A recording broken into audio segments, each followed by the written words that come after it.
Jadi kita sering ya bicara dari segi nasionalis ya. Oh ini Malaysia, ini Indonesia. Tapi kita jarang memperkatakan tentang melihat pangan itu dari sisi as a people, as a culture. I'm not interested in looking at like ethno-racial understanding of food. Yeah. Kita nggak mau lihat fokus sama pohon, tapi kita mau fokus pada the whole forest. Kalau kita bilang Malay sebagai ethnic group yang ada di mana, di Sumatera Utara, ada orang Melayu ya, di Kalimantan orang Melayu, Kepri orang Melayu, Palembang orang Melayu. Itu Melayu sebagai as ethnic group. But if we look at Malay as a cluster, as a cultural group, is Nusantara, termasuklah sepupu-sepupu kita yang ada di Filipina. Makanan itu sudah wujud sebelum adanya all the modern day states. Karena Singapura, Malaysia, Indonesia adalah colonial construct. Jadi artinya sebelum ada penjajah, udah ada makanan itu. Betul. Jadi kenapa kita harus geger?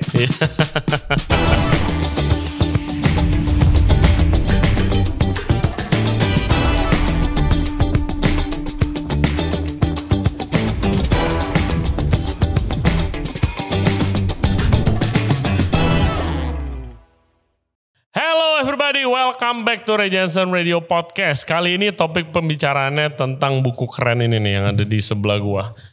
The Food of Singapore Malays Gastronomic Travels Through the Archipelago by Kir Johari. Jadi penulis bukunya, Mr. Kir Johari, dia adalah seorang guru matematika yang banting setir untuk nge-research dan menulis buku ini tentang makanan dan juga sejarah budaya Nusantara. Apa itu Nusantara? Ternyata Nusantara itu bukan Indonesia aja, lebih luas dari itu. Nanti dia akan ceritain. Nah, buku ini keren banget, banyak dapat penghargaan dan salah satunya itu dapat the best book for the last 25 years di World Gourmand Cookbook Award. Jadi 25 tahun terakhir sebanyak itu buku masakan dan buku makanan yang sudah keluar, ini adalah salah satu buku terbaik. Jadi kalau kalian kayak gua suka baca atau belajar tentang cerita-cerita dan sejarah makanan, nih buku yang sangat tepat nih buat baca-baca. Oke guys, seperti biasa jangan lupa subscribe di Ray Jensen Radio Podcast di YouTube, Spotify, and all other podcast platform. Follow kita juga di Instagram dan juga di TikTok di Ray Jensen Radio. Oke, please welcome Kir Johari. Enjoy the show. Hai Kir. Halo Ray. So glad to finally meet you. Terima kasih banyak Ray sudah berkenan mengundang saya ke Ray Jensen Radio Podcast. Thank you very much. Terima kasih banyak udah nyediain waktunya. Kan very busy pasti. Ya kan with the tours. Jadi Kir nih kesini itu lagi ada workshop. Right, sebelumnya. Baru selesai acara di Pakayat kemarin. Kita acara wacana memperkatakan the shared heritage. Kita sebagai satu rumpun yang mempunyai perjalanan gastronomi yang sama, mirip sekali.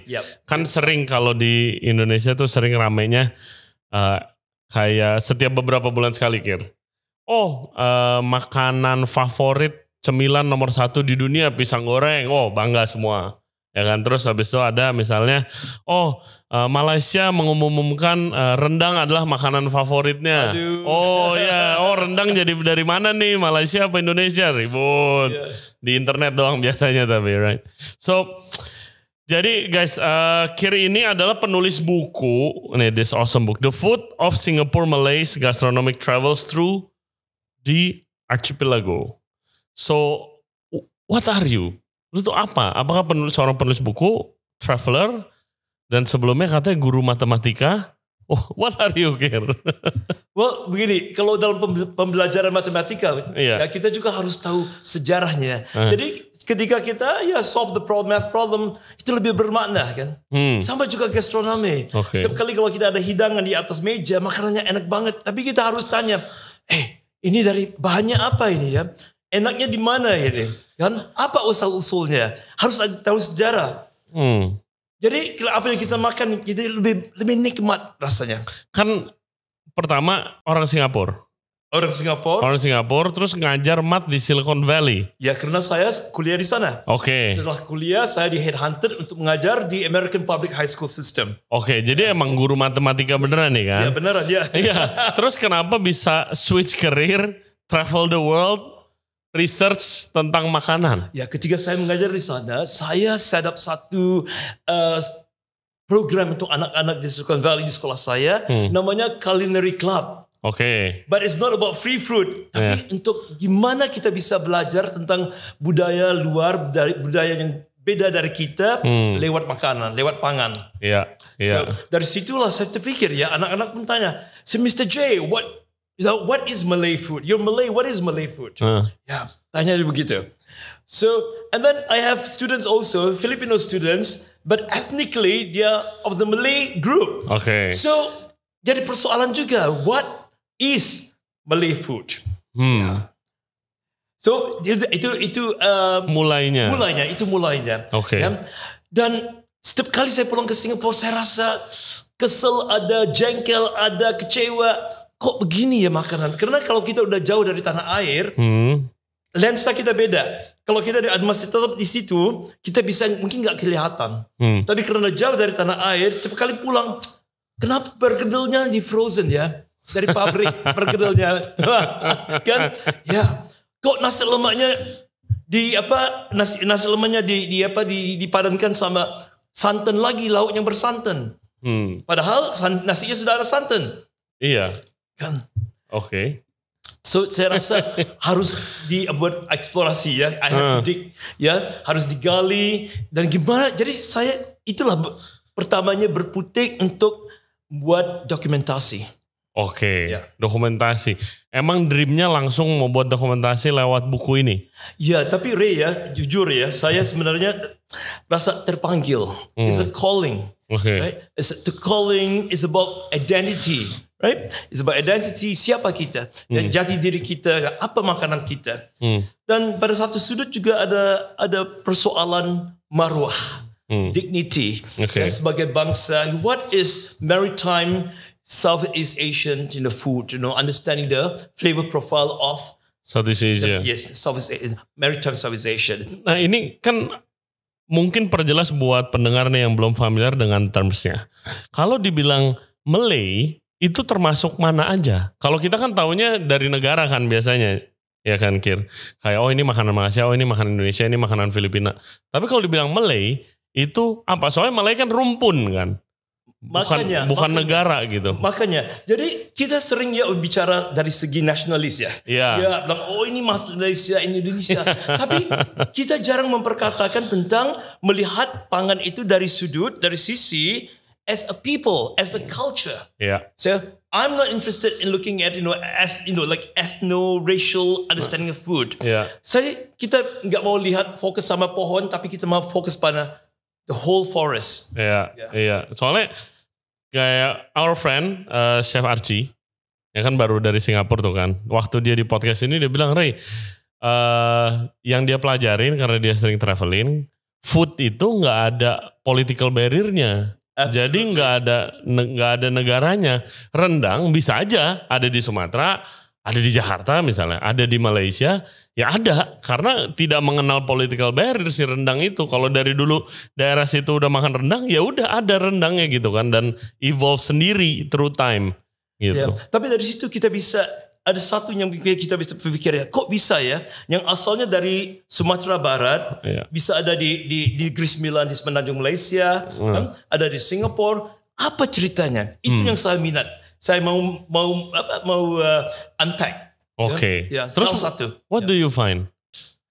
I find makanan itu sudah wujud sebelum adanya all the modern day states. Karena Singapura, Malaysia, Indonesia adalah colonial construct. Iya. Right? Betul. Ya, jadi artinya sebelum ada penjajah udah ada makanan itu. Betul. Jadi kenapa kita harus geger? Biasanya tuh Indonesia sama Malaysia juga tuh kan, kayak misalnya rebutan. Jadi saya sebenarnya dengan harapan menulis buku ini, saya nggak usah capek lagi lah. Karena capek dengan berantem ini siapa punya. Padahal kita punya leluhur yang sama. Makanya acara yang diadakan di Pak Hayat barusan ini adalah judulnya adalah Serumpun. Berarti dari akar yang sama mungkin cabangnya beda. Iya, betul. Jadi daerahnya mana aja? Kalau dibilang you saying Malay gitu. Ya, jadi kalau kita bilang Malay sebagai ethnic group yang ada di mana, di Sumatera Utara ada orang Melayu ya, di Kalimantan orang Melayu, Kepri orang Melayu, Palembang orang Melayu, itu Melayu sebagai as ethnic group. But if you look at Malay as a cluster, right, as a cultural group, is Nusantara, termasuklah sepupu-sepupu kita yang ada di Filipina. Itu luasnya karena ada persamaan language, persamaan pemakaian, persamaan pemakanan. Yes, betul. Mirip-mirip sih. Mirip-mirip ya. Tapi tetap ada regional foodnya dia, ada masing-masing punya unsur influence-nya beda-beda. Tapi flavor profile-nya tidak lari. Iya, jadi akarnya tetap satu. Tetap satu. Jadi foundation-nya satu. Kalau dibilang Nusantara, ini makanan Nusantara. Nusantara tuh apa? Apakah Nusantara itu seluruh Indonesia dan sekitarnya, atau hanya part of Indonesia, sebagian kecil aja? Apa gimana sih? It's a good question, Ray. Jadi salah satu objektif buku ini adalah to unpack apa itu yang dimaksudkan Nusantara.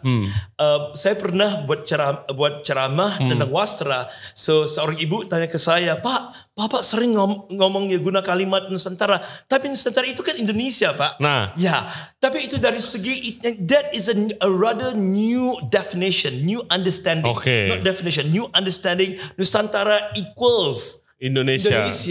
Tapi kalau kita lihat dari segi, kalau di akademia memahami antropologi, geografi dan sejarah, Nusantara itu definisinya lebih luas. Jadi saya pikir lebih enak kalau kita cari sumber Nusantara. Sumbernya dari mana? Dari negara Kertagama, zaman Majapahit. Di dalam situ tertulis jelas Nusantara itu merangkumi daerah yang begitu luas di bawah Majapahit. Betul. Termasuklah disebut Temasek dan juga Pahang yang ada sekarang di Semenanjung Malaysia. Sampai Filipina juga? Sampai Filipina, saya tidak pasti terus Filipina. Tapi ya lebih dari Indonesia aja gitu kan intinya. Jadi saya bermula acara hari itu, saya bermula dengan menceritakan pada semua yang hadir, yang datang. Saya bilang, Bu, Bapak semua, ini sebenarnya bukan buku masakan, buku tentang makanan, pangan. Tapi ini adalah love story, kisah cinta buku ini. Kenapa kisah cinta? Karena ini tanggal berapa ini? Hari ini? Hari ini tanggal berapa?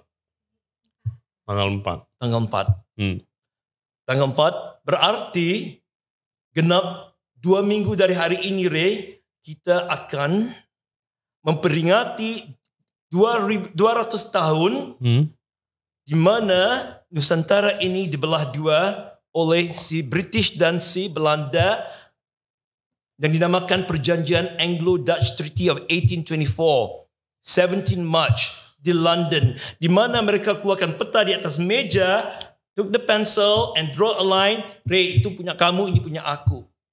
Wow. Itu yang terjadi. Kalau kita mengerti itu, sama loh, kita This is our region that has been carved out. Wow. So it's a love story. Kisah cinta yang sudah hilang tapi kita found. You got it, So it rediscovering that love that's lost. Wow. Iya, ternyata ada ya perjanjian itu exist ya. Iya. Wow. Baru kepikiran. Jadi ya udah dibagi aja gitu. Dibagi aja.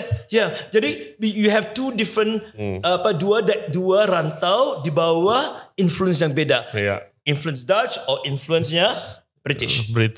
Ya, kita di Indonesia obviously Dutch. Dan untuk jangka waktunya begitu panjang sekali, 350 tahun loh. Hey guys, kalau kalian enjoy the podcast so far, thank you very much. Dan jangan lupa subscribe di Ray Jensen Radio Podcast. Back to the show. Terus nih Kir, kan kalau saya tuh pengen belajar lebih tentang makanan Indonesia, ya kan. Waktu itu sempat sama Archie juga mulai di Aceh. Kayak diskusi sama Archie, terus waktu itu kita diundang ke acara yang sama. Terus kayak Ray, kalau kita mau belajar nih, kita mau telusuri, kita mulai dari titik nol nih di Aceh gitu kan. Terus kita explore di sana kurang lebih 2 minggu. Banyak banget resep yang kita temuin yang orang-orang di kota besar seperti contoh Jakarta itu nggak bakalan tahu dan nggak bakalan dengar gitu. Macam-macam dari teknik masak, teknik fermentasi macam itu, dan kita begitu kita recap, itu kita perjalanan kita Aceh aja belum setengahnya. Saking banyaknya itu. Kita udah 2 minggu loh. Masih kayak, masih lihat ini. Dan masih banyak yang gak sempet. Ya kan. Terus habis itu, got me thinking, sebesar apa nih kalau mau telusuri Indonesia, mau belajar gitu, mau makanan Indonesia. It can be done, gak ada waktu kegedean. Itu Indonesia aja. Dan buku ini explore tentang Malay. Yang lebih luas lagi tadi kita bahas. Where do you start? Mulainya dari mana? Mulainya dari mana? Cerita bingung. Ya, jadi I totally agree with you. Pulau Sumatera itu ukurannya hampir 3 kali ukuran Pulau Jawa. Ya. Dan di Pulau Sumatera itu berbagai-bagai sub-ethnic groupnya dia. Yes. Ya? Dan setiap sub-ethnic group, contoh Batak, ada pecahannya lagi. Mandailing lain, Karonya lain, Tobanya beda lagi. Betul. Ya? Dan di Toba juga pasti di daerah setiap kampung punya ciri-ciri tersendiri. Iya, makanannya, mungkin fashionnya, budayanya gitu. Iya, jadi gimana ya? Kayak cannot wrap my mind gitu. Mau meledak bingung, ini mau mulai di mana gitu kan. Makanya saya begitu kagum dengan penerbitan Mustika Rasa. Ya, luar biasa itu kan. Gimana mengumpul dia bahan-bahan dia dari Sabang ke Merauke. There was a great the Great Independence Project.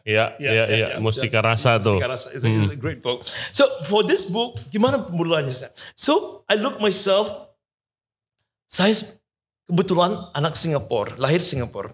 Tapi KTP saya, etniknya Wong Jawa loh. Seriously, it says Japanese my KTP because leluhur saya is from Kendal. Oke. Oh, kalau di Singapura tuh ada ethnicity juga. Ada ethnicity. Oke. Karena kan Singapura macam-macam. Melting pot. Orang dari seluruh dunia tinggal di sana. Yeah, it's a crossroad historically.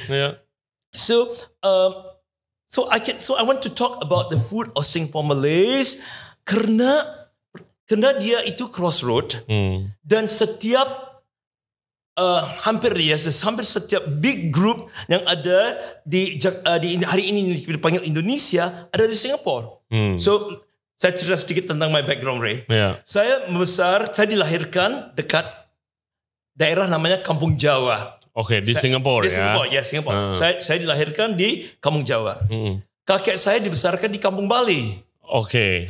Ketika umur saya belasan tahun, sering ikut mama ke pasar sentral di belakang Kampung Batak. Ini di Singapura semua. Saya pergi ke sekolah hari-hari lewatin naik bus di Bencoolen Street yang sebenarnya namanya Kampung Bengkulu. Dan kalau Rif udah pernah ke Singapura, kalau naik MRT turunnya di stasiun Bugis. Yes. Yang asalnya adalah Kampung Bugis. Bener juga ya. Right? Wow, iya. Okay. So Singapore is a good place to start. Karena kalau saya bisa bicara tentang masakan Pat Minangkabau, masakan Minang, so many warung resto Minang di Singapura. So Singapore is a good starting point. Also a vantage point. Berarti saya berdiri di sini and I look out across. And looking out across is important, Ray, karena zaman sekarang kita lupa kita ini orang pulau loh, orang kepulauan. We don't look out. We always look in. Our highway is our mungkin dari the highway from Jakarta Pusat to the airport in we forgot that our setiap selat, setiap sungai, that's our highway. We were looking used to out. be. Yes, and our waterways plays an important part. Itu bukan sempadan, tapi perairan itu adalah jembatan, jembatan kasih, jembatan budaya. Look at Straits of Malacca. Right? Cucu the Sultan of Perak in Malaysia nikah sama Sultan Delhi, jadi Sultanah Delhi. Right? So there's all this bridge of love. Saya bisa jadi orang Komering, contoh, tapi mertua saya orang Kelantan. Di pantai timur Semenanjung. So there's all this movement. So, kalau kita ngerti yang kita ini adalah satu kumpulan, the biggest archipelago, and all these waterways are these are connecting roads. Connecting roads. Yes. The network happens because of the waterway. We're constantly looking out, and our pengertian kita beda. Unless we look inwards, kita lupa Okay. Our connection with there. Yeah. Yeah. So I'm using Singapore as a vantage point. Saya berdiri di sini dan I want to look out to the region. So that's how I started because it's susah. Dan saya tidak bisa mengaku saya pintar Aceh, saya pintar Banjar, masakan Banjar, enggak bisa. But in Singapore ada soto Banjar, ada kuih talam Banjar, ada lontong Banjar, ada lepat Banjar. I have to go to Singapore with you. Absolutely, I'll be a personal tour guide. Yes. Terus dari situ kemana aja? Because I heard saya dengar juga Kir ke visit Sri Lanka, India, sampai ke Belanda. Harus dong. Yeah. Karena gimana kita bisa memahami, nggak cukup kalau kita putar-putar ya saya ke Medan, ke Pekanbaru, saya pergi ke Bagansi Api-Api, ya pergi ke Jawa, nggak mencukupi. In order to, the more dots we have, we get a better picture, right? Yeah. Jadi saya harus pergi ke Sri Lanka karena di Sri Lanka ada yang dinamakan komunitas Sri Lankan Malays. Siapa itu Sri Lankan Malays? Okay. Karena ketika Belanda di sini, Belanda itu nggak suka orang kalau protes, orang mempersoalkan kenapa dia ada di sini beratus tahun. So the best and the brightest who question, yang mempersoalkan penjajahan, mereka diambil, buang negara, buangnya campaknya di mana? Ke Sri Lanka. Sri Lanka. Oh. So Sri Lanka itu, dari Sri Lanka itu kita bisa lihat contoh makanan, adanya namanya vatalapan. Apa itu vatalapan? Serikaya. Sama again. Ya, karena adanya orang Nusantara yang dibuang negara. The first cricket club in Sri Lanka is called the Malay Cricket Club of Colombo. Oh, okay. Ya, dan ketika si penjajah Belanda rasa, oh mungkin ya terlalu dekat, ya mungkin dekat dengan Sumatera, dekat dengan Aceh. Yuk kita buang mereka lagi jauh lagi. Buanglah mereka ke Cape Town in South Africa. Wow. Ya, kalau kita menjejaki the trace, the people that went to Cape Town, orang Makassar, they are scholars. They are members of royal family. They are scholars. These are the influencers of the community that yang kena buang negeri. Ya. So hari ini kalau kita ke Cape Town, kita bisa jumpa dendeng, bubur. Ada yang namanya belacang. It's a take of the word belacang, which is terasi. But of course it takes a different form now. Kita bisa jumpa bunga rampe di sana. Wow. So you need to join all these dots and you get a better picture. Okay, karena kalau di sini mungkin makanannya sudah berubah, ya ada sesatai. Jadi kita pikir, kenapa hari ini kita pakai itu? Daging yang ditusuk sama lidi kita panggilnya sate. Tapi bahasa di South Africa tetap nama yang asli sesate. Sesate. Ya. Oke. Itu bahasa apa tuh? Itu bahasa Nusantara. Asalnya adalah bahasa Tamil.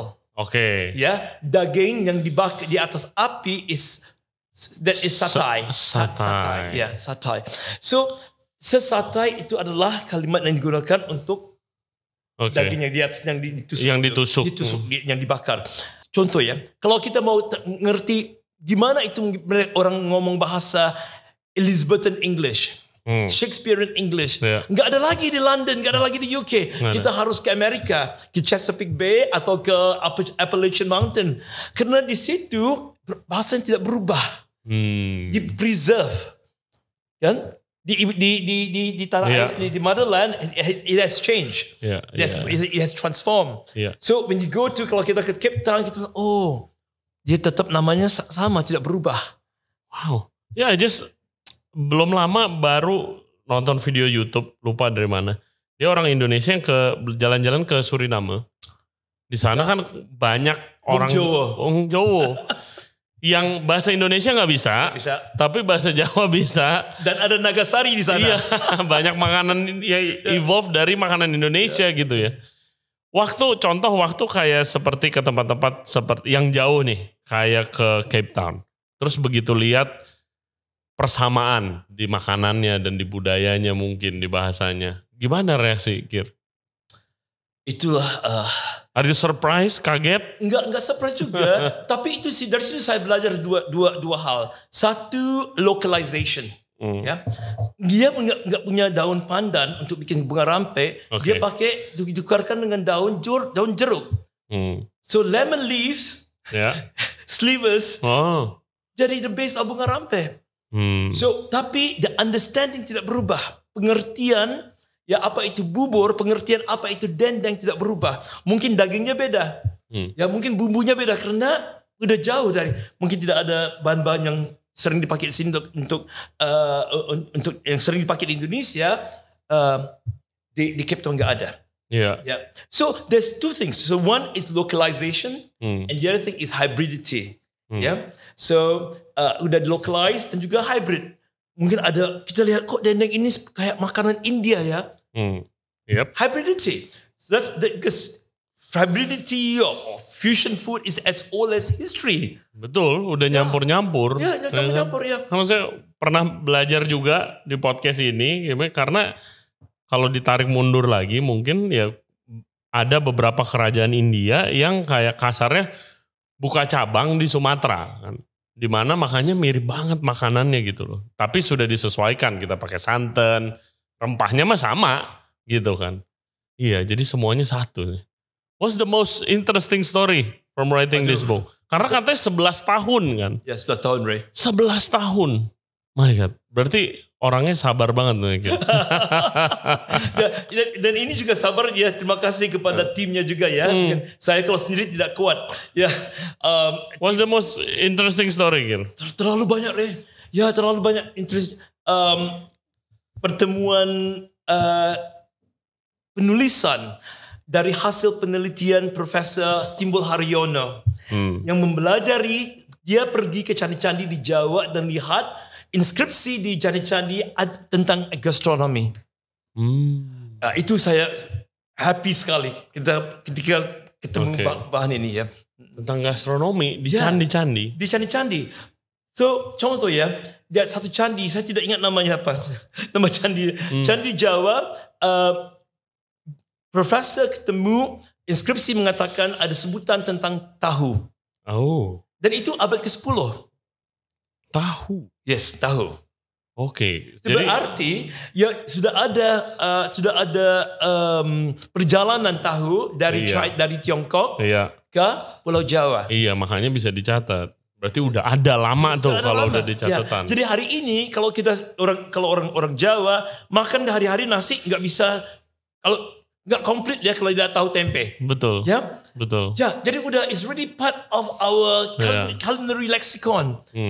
Seperti juga kalau kita ke Jepang, kita makan ada tahunya, ya tahu lembeknya, ada si kicapnya. But we'll never think that as Chinese. We think it's Japan, udah lama kan dari zaman Tang Dynasty, jadi makanan itu sudah berhijrah, diperkenalkan di Jepang. Sama juga hari ini, jadi orang mengatakan itu tahu itu is Chinese, it's really part of the food here. Iya, kayak nasi goreng aja kan, alatnya aja wok udah jelas-jelas is from China gitu kan. So wok is also interesting karena setiap tamadun itu harus punya wajan atau receptacle yang gede. So yang paling gampang untuk penciptaan dan untuk dari segi fungsi juga adalah itu kawah. Jadi kita bisa lihat kawah itu di Kambodia, kita lihat kawah itu di Nusantara. Apa kawahnya apa? Kawah itu is the giant wok. Giant wok. Kawah is a giant wok. Okay. Yeah. And once ada satu hikayat, I was looking at manuscript. Mengisahkan cerita zaman kuno ya, zaman dulu. Seorang permaisuri, dia pernah dihukum dengan di prison di dalam kawah yang sudah diterbalikkan. Oke. Saking besarnya itu. Ya. Oke.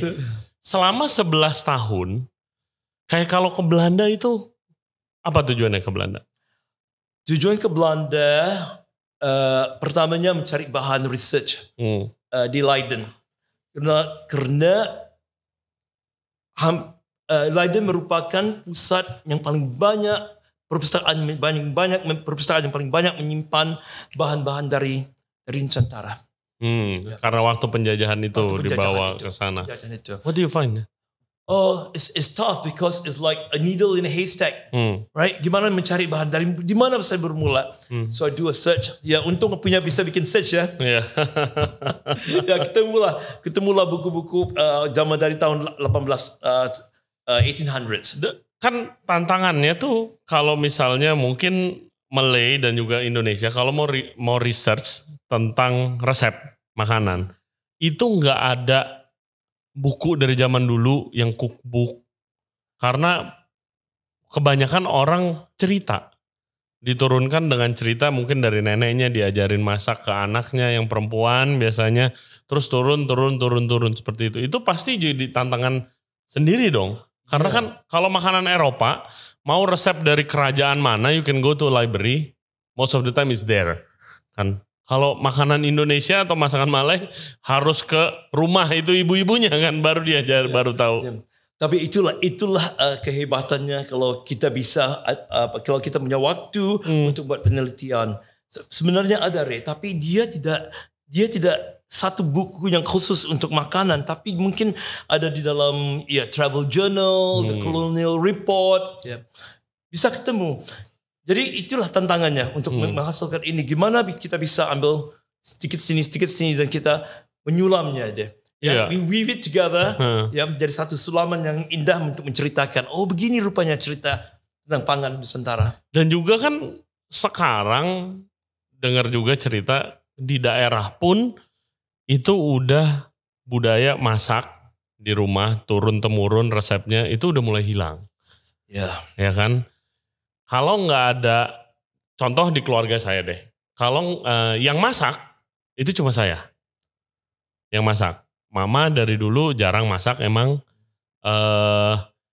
Yang dari keluarga papa juga jarang masak. Terus, ini oma saya udah meninggal sekarang yang ngajarin saya masak. Itu kalau saya nggak belajar masak dulu, itu udah pasti hilang semua tuh resepnya. Gitu, tapi karena saya dari dulu ngikutin dia masak, jadi saya masih bisa lanjutin gitu resepnya masih. Untung Ray dapat belajar. Iya, tapi kan itu satu cerita dan itu mayoritas begitu zaman sekarang kan, dimana udah mau nurunin kemana orang jarang masak, semuanya tinggal order online food, right? Ya, itulah cabarannya hari ini ya. Gimana kita memupuk pada generasi akan datang bukan saja cinta sama gastronomi, tapi mempraktikkan. Bagaimana persepsi si ibu-ibu ini yang punya anak mungkin nggak mau masak, resepnya nggak turun gitu. Mereka ada sedihnya atau apanya gak sih? Ya, pernah seorang teman cerita ke saya, dia seorang nenek. Dia bilang, weekend cucunya mau datang ke rumah. Jadi si nenek ini, cari bahan, bikinlah kue di rumah. Ya happy ya, cucu bisa ngumpul ya. Dari pagi cucunya sampai ke sore, kuenya tidak disentuh sama sekali. Akhirnya bilang, Nek, yuk kita ke McD, Nek. Oh my God. Di Singapura apakah face similar type of problem? Yeah, in Singapore, cerita ini it's a Singapore story. Yeah, I think it's universal ya. Gimana kita? Ya. Tapi itulah untung ketika di Leiden, ya kita bisa mendapat bahan. Ya. Dan saya rasa ada baiknya kalau kita bisa menghidupkan kembali minat ini lewat buku-buku kuno. Saya beruntung karena saya punya satu jaringan, satu network book dealer yang mencari bahan-bahan lama. Ya. Ray, bisa saya tunjukkan di sini, Ray? Ya, boleh. Silakan. Ini di glossary-nya ini saya pengen ketika pemikiran ini saya pengen adakan satu gallery of books. Ya, dari buku kuno. Jadi coba yang jadi referensi. Jadi referensi. Pasti harus kita ada referensi ya. Yang ini dari 18 berapa ini? Dari tahun 1845 ya koki bijak. Coba lihat. Jadi ini disusun dengan cara chronological ya. Dan buku ini diterbitkan di Kediri, di Semarang, di Kuala Lumpur, di Johor Bahru, di Singapura. Ya, ada dalam bahasa Romanized in Latin, ada dalam bahasa Melayu tapi tulisan Arab. namanya Jawi, ada Pagon juga, arti Jawa tapi tulisan Arab, dan juga saya koleksi manuskrip dalam Hano Coroko. Oh wow. Ya, so ini satu. Ya, ini perjalanan. Sekali. Dan saya sebenarnya lebih luas dari ini. Saya memilih cuma berapa ini, tidak banyak. Karena I want a cross section. I want yang tentang puding, ada buku khas puding. Ada tentang gimana ibu-ibu di rumah bisa bikin kicap. Dari, how to make your own black sauce. How to make your own tauco. Wow. Ada ya? Ada. Ya ini kalau nggak ada people like you, bakal dimakan sama zaman, udah. Jadi ya, kita makanya Ray memain peranan, saya memain peranan, kita sama-sama kita mendukung dengan harapan ada generasi pelapis yang tetap terus memperjuangkan ini. Ya, especially juga di dalam professional chef juga sih. I think kayak zaman sekarang udah better mau nge-explore makanan Indonesia, karena waktu zaman saya gitu, pas saya lulus, saya juga nggak tahu apa-apa soal makanan Indonesia. Ini saya udah di Paris ya, udah kerja di one of the best restaurant in the world. Begitu pulang, atau begitu waktu ditanya sana, makanan Indonesia apa? Gampang, tinggal bilang aja rendang apa gitu segala macam. Terus tapi begitu balik ke Indonesia, baru sadar, nggak tahu apa-apa soal makanan Indonesia, gitu. Semakin kita belajar, semakin kita rasa banyaknya kita tidak tahu. Dan mau mulai yang tadi terlalu besar, jadi kayak harus lebih spesifik gitu kalau mau mulai. Kalau menurut saya makanan Indonesia, oke, mau daerah mana nih? Kalau lu belajar makanan Indonesia tapi langsung ngambil dari semuanya, Aceh ambil, Sumatera Barat ambil, Batak ambil, Bali ambil, NTB ambil, sampai ke Papua ambil, mabok. Karena udah kayak dua makanan yang berbeda. Makanan Padang dan makanan Bali itu like different countries. Different, ya. Ataupun mungkin ya kalau minat tentang fermentasi, kita bisa belajar fermentasi aja. Buset, banyak banget fermentasi. itu. Iya, banyak banget. I used to work at Noma, di mana kayak mereka terkenalnya kan karena dari word of fermentation dia kan. Di mana dia untuk bikin tempe, untuk bikin tauco, itu setengah mati tuh. Ya kan, harus riset dulu apa. Begitu kita ditanya, bikin tempe gimana sih? Beli ragi, ditinggal di dapur ditutupin, besokannya jadi gitu. Kayak maybe take for granted kali ya. We sometimes, makanya being away for me, being away jauh dari tanah air, so you have that existential question, right? And mungkin dari situlah timbulnya minat dan motivasi untuk I need to do something. Iya, sayangnya tuh yang we talk about earlier, kadang-kadang yang masih muda-muda, kalau misalnya mau datang ke workshop kayak kemarin yang Kir ngadain gitu, feel intimidated gitu. Banyak banget saya dapat DM gitu. Kayak chef gimana ya, saya mau belajar gini-gini. Terus saya tanya, lu nggak datang ke workshopnya gitu? Ini ada workshop ini. Oh ya, takut chef gitu kan. Saya bukan siapa-siapa ini. It doesn't matter. Everybody learn. Saya pun gak mungkin menulis ini. Tidak ada orang yang keluar dari perut mama tidak tahu. Semua orang belajar. Yes. So I learn too. Karena kalau ada minat, ada usaha, boleh jadi. Ya. 11 tahun loh bikin buku ini. Ada sempat nyerahnya gak? Kayak udah mau. Pasti ada. Saya baru jalan pikir aku kok buat project ini apa bisa jadi gitu. Bisa terbitkan buku ini, akhirnya ada buku di tangan. Waktu saat apa? Waktu saat paling susah ini adalah penulisan. Gimana saya cari bantuan, gimana cari ilham, mencari inspirasi. Oh, jadi materi udah dikumpul semua tapi mau dijadiin satu gimana buku. Menulis sesuatu yang enak dibaca, sesuatu yang karena notes ada di sana sini saya ada ide ini ada notes, tapi gimana kita menyatukan dia menjadi satu tulisan yang enak dibaca.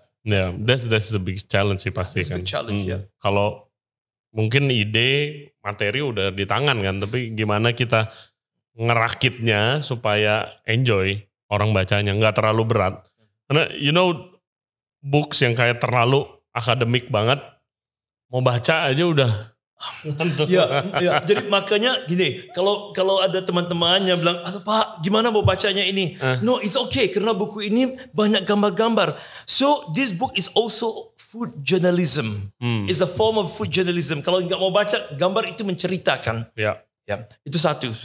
Dan penulisan ini juga saya pastikan bisa gampang dibaca oleh semua. And ini pasti jadi one of your highlights of your life. World Gourmand's Cookbook Award dapat Best Book for the last 25 years. Ray, saya tidak menyangka sama sekali, Ray. Saya tidak menyangka, saya tidak berharap. Buku ini keluar penghujung tahun 2021. Tahun 2022 dianugerah the Best Book of the Year in Singapore. Congratulations. Ya, saya amat bersyukur ya pada yang di atas ya.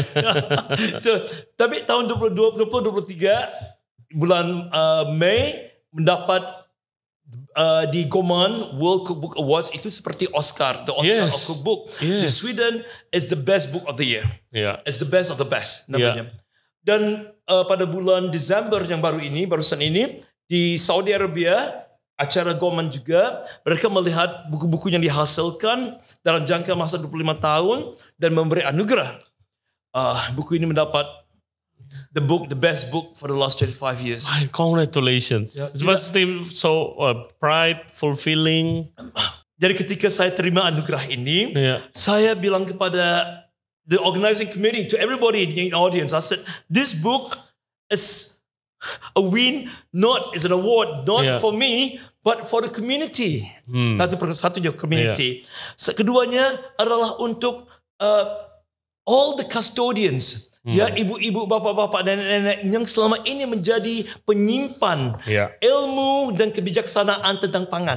Like the gatekeeper. The gatekeeper, Dan kebetulan di Sweden, kedutaan Indonesia di Sweden ada di situ. Saya lihat bapak bilang, Pak, ini juga adalah anugerah buat kita semua. The whole region. Yes, exactly. So that's what it is. So this book adalah kemenangan for the region, for the community and for all the custodians, all the gatekeepers. Kan ada beberapa tamu podcast pernah juga tuh dapat award di World Gourmand. Gitu kan, salah satunya yang judulnya apa? Rendang Traveler dari Uni Reno. Yes. That's right. Yes. Itu kan. Apakah mungkin orang luar saking nggak taunya dan nggak pernah diekspos nih budaya kita di Malay and Archipelago dan Nusantara, orang saking nggak taunya begitu dikasih tahu sedikit langsung amazed gitu kali ya tentang kekayaan Southeast Asia, this part of Southeast Asia gitu. Saya rasa sudah tiba masanya, it's long overdue, to understand peranan dan juga saya bukan nggak mau sok narcissistic narcissistic, but it's true. This is the cradle of spices, right? We are the cradle of spices. Dan kalau kita lihat dari segi sejarah, kawasan ini luar biasa, kita selalu sanjung Mediterranean. Betul. Karena ada North Afrikanya, ada Levantine-nya, ada Western Europe-nya, masakannya hebat. Kenapa hebat? Karena ada banyak campur. There's so much, all the beautiful cultures coming together. Tapi kalau kita lihat Nusantara, kepulauan yang paling besar di dunia ini, ia lebih hebat dari Mediterranean. Karena apa? Pertamanya, we have our own the flowering of our Austronesian culture. Satu, kita lihat ada tamadun Cina di utara. Kita lihat ada tamadun India. Kita di tengah-tengah. Tetap kita mengambil karena we are very open. As a people, we are very hospitable. Untuk perdagangan, untuk apa aja settlement, kita serap. Satu. Keduanya, dengan adanya orang dari Middle East dan Near East, orang dari Arab dan dari Parsi, mereka bawa juga, bawa juga not only a new way of life, but also makanan, cara pemakanan bahan. Dan kemudian orang-orang dari Eropa datang kemari karena mereka lagi mencari rempah ratus. Datang lagi mereka, pertama itu Portugis. Ada juga nanti Belanda, Inggris. Kalau di Filipina ada Spanyol. Dan bayangkan semua ini bergabung di sini. Maka hari ini yang apa yang kita panggil makanan Nusantara adalah hasilnya. Betul. So awesome kalau You think about it. Campuran dari segala macam terus jadi sesuatu yang kita doang yang punya. Gitu aset-asetnya gitu. It's a good thing sih. Kir kalau di tahun ini nih early this year 2024 itu makanan Asia Tenggara lagi ngetrend. Exactly, lagi ngetrend. That's the word. Yes. I feel so happy. Nggak Western mulu, nggak Jepang mulu. Kayak ya enak, tapi pengen lah makanan Asia Tenggara. Bukan Indonesia aja ya, semuanya lagi ngetrend banget gitu. It's happening right now. Baik di Kuala Lumpur, di Singapore, it's happening. Dan juga yang bikin saya excited, saya rasa begitu seru. I feel seru ya, karena it's not just traditional, but a remix, a new, a fresh interpretation. Flavor profile-nya nggak lari. Ya mungkin diperkenalkan lagi teknik yang beda, mungkin bahan yang dicampur bahan beda. But that's what it is. Food is never static, it's dynamic. Betul. Betul. Kan Ayus, saya dulu punya restoran Indonesia. Terus susahnya tuh kayak, kita pengen introduce teknik baru, with kayak more modern teknik, ya kan? Susahnya kalau di Indonesia itu, ini di Jakarta, everybody is from somewhere kan. Ada yang dari Batak, mungkin ngerantau ke sini, udah tinggal berpuluh-puluh tahun di sini. Ada yang dari China mainland, like my family. Ada yang misalnya dari Bali, ada yang emang dari orang Jawa, macam-macam. Jadi you can never please 100% of everyone, your menu. Kayak saya masak sop Brenebon. Ya kan, sop Brenebon, which is itu dari babi. Biasanya babi dan kacang merah. Terus tapi kalau ada orang asli makan di sana, orang Manado, orang Batak sana makan. Ini apa? Brenebon om. Mana ada Brenebon pakai sapi? Saya pakai sop buntut. Karena supaya pengen semua orang nyobain. Gitu kan, banyak yang nggak konsumsi babi kan. Ya nggak bisa lah. Ini bukan Brenebon. Nggak bisa begini. Kamu nggak bisa begini. Oh ya maaf, gitu. Terus kita tahu dari cerita juga di podcast sering dibilang, kalau orang Sumatera Barat itu merantau ke Jakarta atau kemanapun, dia selalu pasti bawa berasnya dari sana. Karena beras yang paling enak, nasi yang paling enak adalah dari wilayah Sumatera Barat. Mereka percayanya, which is enak banget, ya kan. Tapi di Jakarta pada zaman itu sulit nih nyari. Jadi kita pakai beras yang ada aja kan. Tamu saya pernah ngasih duit 50.000 ke server karena saya waktu itu ada gulai ikan gitu, makanan Padang style gulai ikan, ada singkong tumbuk apa gitu. Jadi dia pesan itu yang Padang.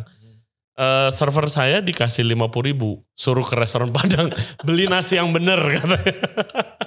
Iya, ada sense of pride-nya sampai kayak ini nggak boleh diapa-apain juga gitu. Padahal kita tahu kuliner itu, masakan, makanan itu selalu berevolusi kan, gitu. What are your opinion about that? Kita bisa jadi, you can be, are you a purist? You gotta ask yourself this question. Are you a purist? Ya, berarti nggak bisa disentuh. Tapi kalau mungkin 50 tahun sebelum ini, makanan ini sudah melewati satu evolusi sendiri, ya. Kan. Mungkin bahannya beda. Kita Bapak ini mungkin tidak tahu, kan? Kapan nasi itu was introduced? Iya, betul. So you can be a purist, but kenyataannya adalah makanan itu tetap sesuatu yang berjalan, ya. Ada ide baru, ada bahan baru. Bahan tidak ada yang kita harus adaptasi, right? Betul. What are you then? What am I? Are you a purist? Well, okay. Yang suka original aja atau? So I am open, okay? I'm open to ideas. Aku mau I love to mencoba. I keep my mind open, But akhirnya juga I want something that yang udah kenal pasti. You know, it's something you always seek. There's something about human nature. You always seek something you're familiar with. So I tend to go for, but I'm open to ideas. Definitely. Very interesting kan. I notice di Singapura, di Malaysia dan di Indonesia udah ada restoran yang kelasnya more fancy, more proper, di sama chef-chefnya, chef-chef jago yang bikin masakan, yang punya restoran, dan bahkan sampai di Eropa Dan di Amerika juga banyak tuh sekarang restoran Malaysia, Malay restoran yang nyajiin campur-campur gitu. I'm very excited sih for that sih. Akhirnya ada yang bawa gitu benderanya. Banyak orang yang bawa benderanya, oke, this is Malay culture, this is Malay food. Jadi di notice lama-lama gitu. Ya, harus sih. Pernah saya check in di St. Regis di New York, and then udah sampai waktu itu sampai tengah malam ya. So we have to order room service, and room service there was on the menu says coconut rice, nasi uduk, nasi lemak. Yeah. So I think it's moving, it's happening, but we have also to play a part in gimana kita menjenama. How do you do the branding? Yeah, betul sih. That's important sih. Do you have any opinion of how we should do the branding? I think there's so many factors. There's so many factors. Look, I want to use example as a Thai food, for example. Thai food, because there's Thai diaspora. Yeah. There's Thai diaspora. You can go to a small city in California. Yeah. Ada Thai restaurant. Yes. Yeah. Well, all over the world. All over the world. Yeah.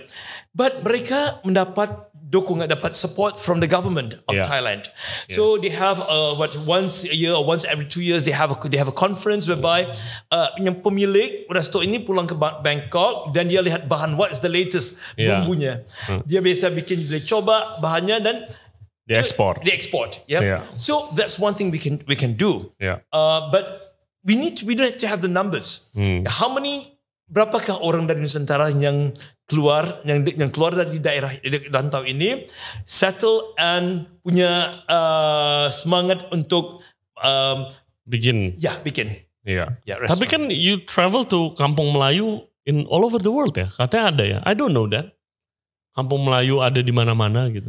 Kampung Melayu ada, tapi siapa yang mau in terms of pushing that the agenda of food, di mana-mana ada, tapi but somebody has to, mungkin di rumah-rumah, but who's going to do actually to commercialize it? Jadi dunia bisa ngerti, bisa tahu, oh ada yang masakan ini ya, seperti ini ya, and you can actually order it. Talking about government support, like Thailand yang udah tadi you mention, udah mapan ya, udah programnya sudah jalan ya, seluruh dunia udah tahu makanan Thailand, dan dari lewat makanan itu enak banget ya. Next thing you want to do is I'm going to buy an air ticket to Bangkok tomorrow.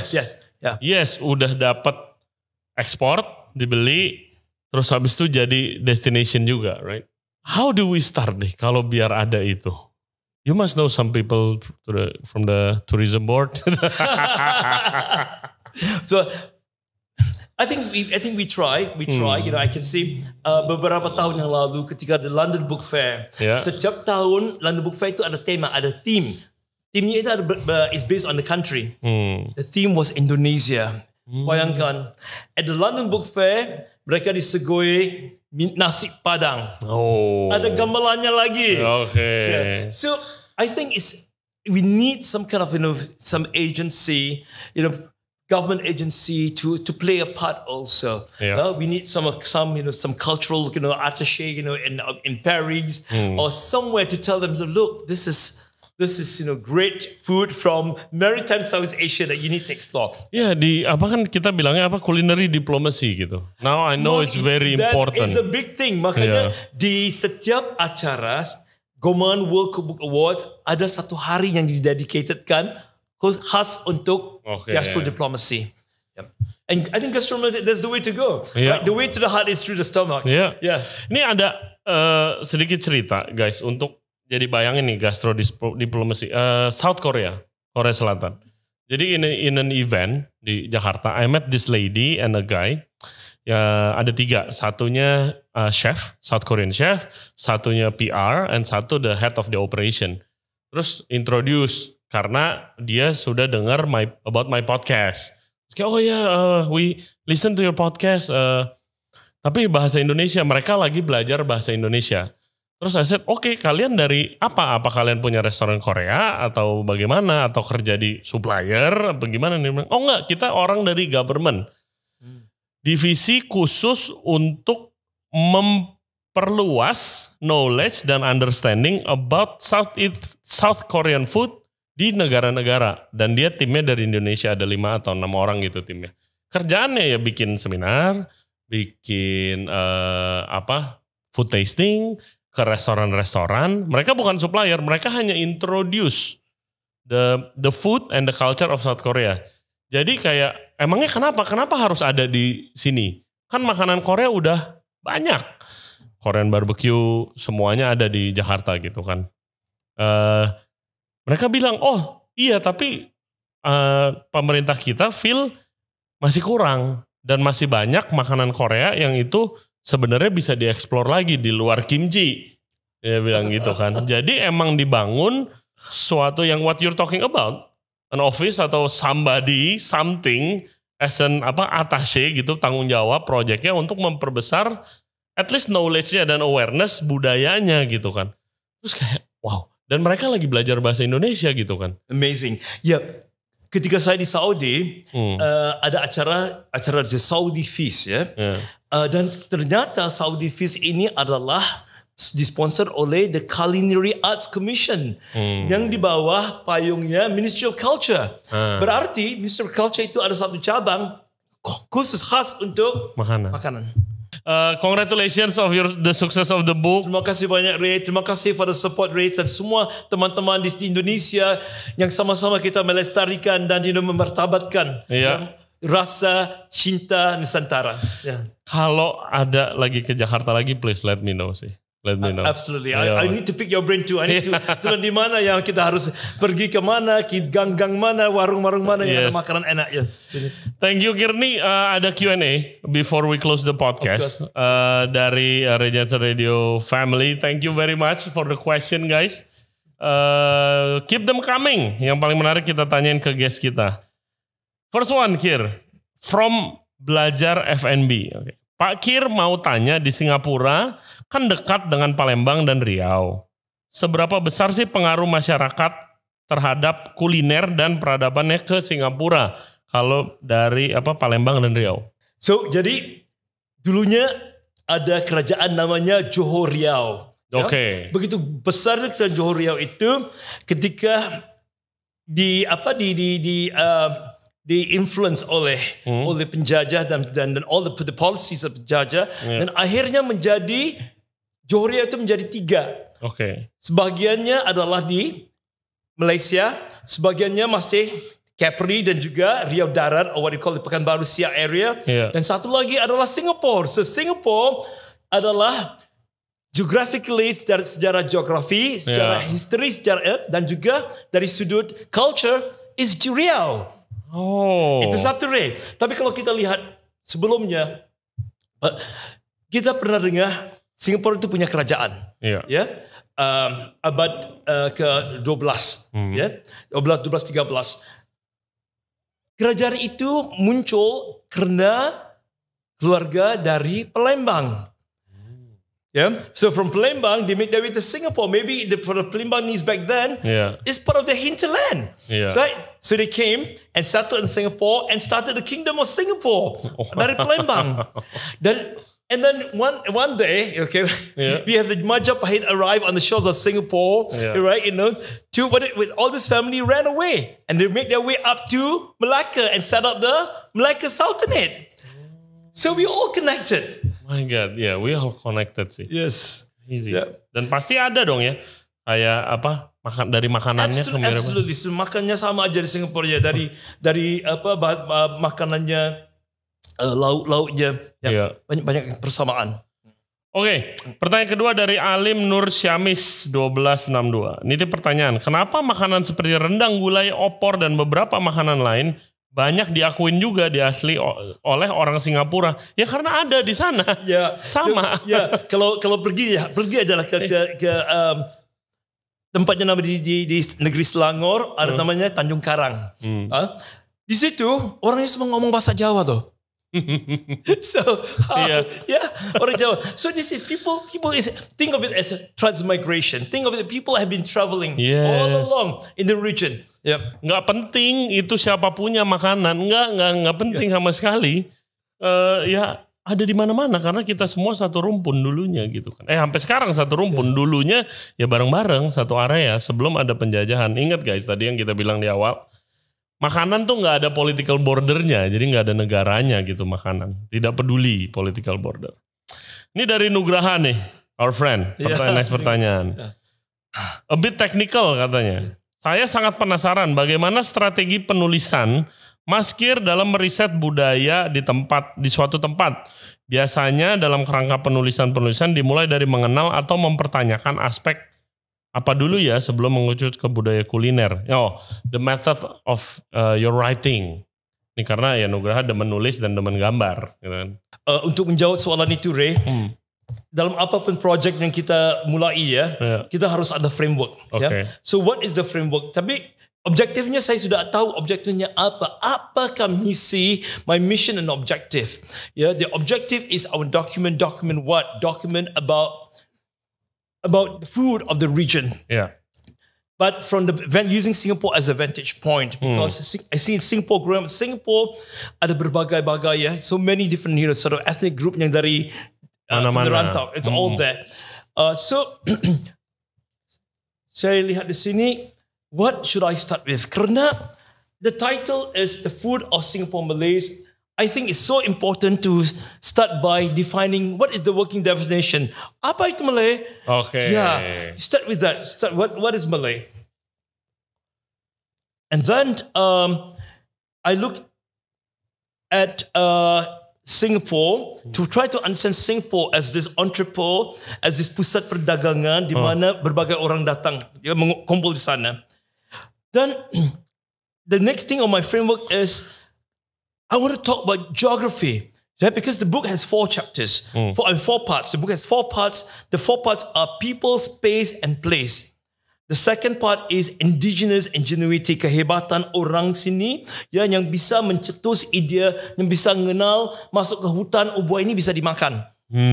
Ini cara pengolahannya seperti ini. Then the third part is food as civilization.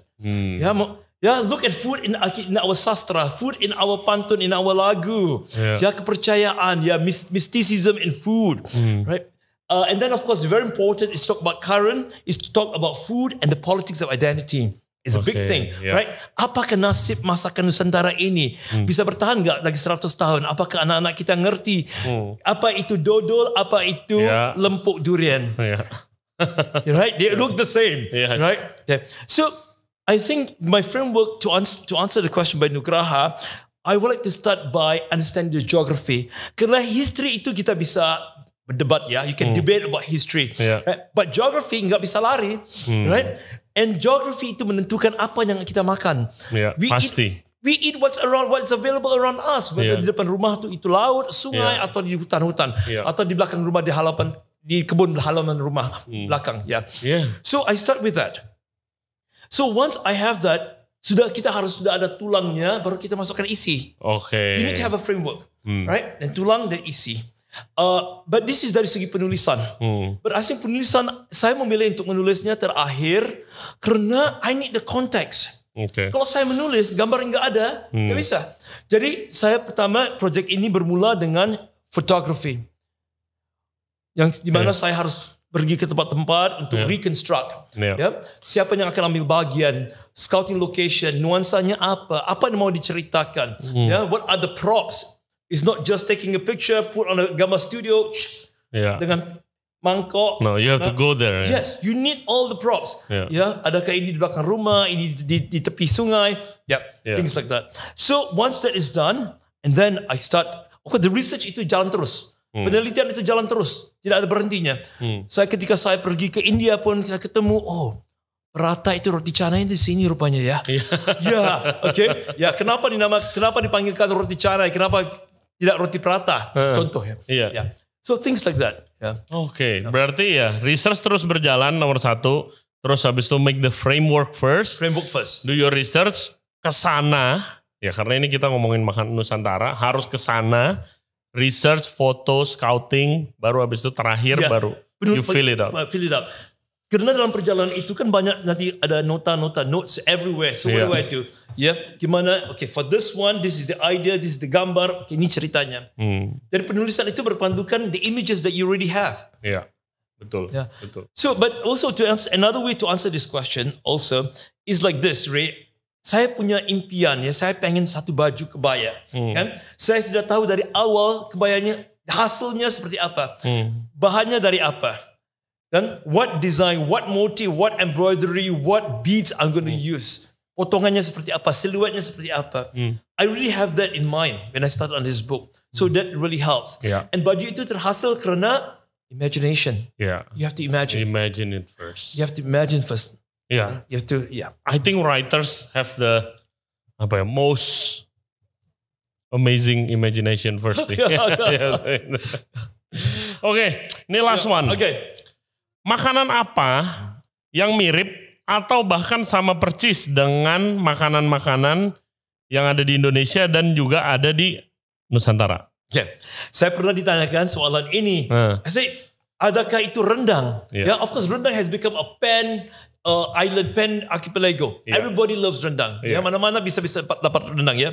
It's a status rendangnya di sini, status rendang. Yeah. Tapi kalau kita lihat, let's extend it. Karena tidak semua daerah ada mendapat pengaruh dari Sumatera. Ya. Tapi kalau so we take a look at the big picture. Let's take a look at the Philippines, for example, right? That is the northern extension of the archipelago, right? Dengan kalimatnya sama untuk makanan. Mirip-mirip. Mirip. If there is one food yang menjadi emblem, it will be pindang or sinigang or singgang. It's the same. The idea of having kuah yang bening, hampir bening, yang ada keasamannya dia, dan bahannya mungkin ikan, atau mungkin bisa orang bikin daging pun bisa. Itu ada dari Filipina. It's not just Sabang Merauke. It's Filipina all the way to Sabang. Wow. There is something about, because pindang, singgang, sinigang, they are cognates. Wow. The idea is the same. How do you get a sour broth? Yes. Dan ikan, karena kita orang pulau, right? And there's something about ikan and asam. Kan? Apalagi kalau fatty fish and asam memang is like hands to glove, right? Wow. Oke, tuh gak. Pindang, sinagang, singgang. Amazing. Thank you so much, Kir. Thank you so much, Ray. Thank you for having me. This really, And there's one more thing I want to add. You see, you know how we say in English, like hands to glove. So in my research, one of the things I discovered, apakah frasa yang digunakan di Nusantara untuk mengatakan sesuatu yang perfect is the best matching. Right? If you and your wife, mungkin kita orang Sumatera bilang, lihat tuh Ray sama istrinya, kayak pinang dibelah dua, is well matched in every. Right? Pinang dibelah dua. American nut split into well matched in every point of view, matching, Tapi dalam situasi yang perfect, how do you use that example? Because I'm not talking about a couple. The frasa is bagai santan dengan gulanya. Berarti orang dulu udah ngerti santan itu sama gula memang pas. That's how you describe perfection matching. My God. Please write another book soon. Gak kuat lagi, Ray. I cannot do another book because this is my lifetime work. 11 years, saya beruntung buat buku ini ketika I was still 45, Ray. I can't do it anymore. My photographer who came the other day, he said, if you want to do another shoot, I need to bring an assistant. Gak kuat. So I'm so glad it started a long time ago. Guys, get the book. Ini The Food of Singapore, Malay's Gastronomic Travels Through the Archipelago by Kir Johari. Please get the book. Ini a really amazing book. You will learn so much tentang makanan di negara kita dan juga negara-negara tetangga, right? Terima kasih, Ray. Terima kasih. Thank you so much. Terima kasih.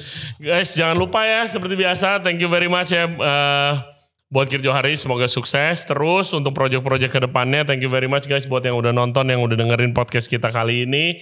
Jangan lupa subscribe di Ray Jensen Radio, YouTube, Spotify, and all other podcast platform. Follow juga kita di Instagram di Ray Jensen Radio dan juga di TikTok. So always, we'll see you next time. Bye. Bye-bye.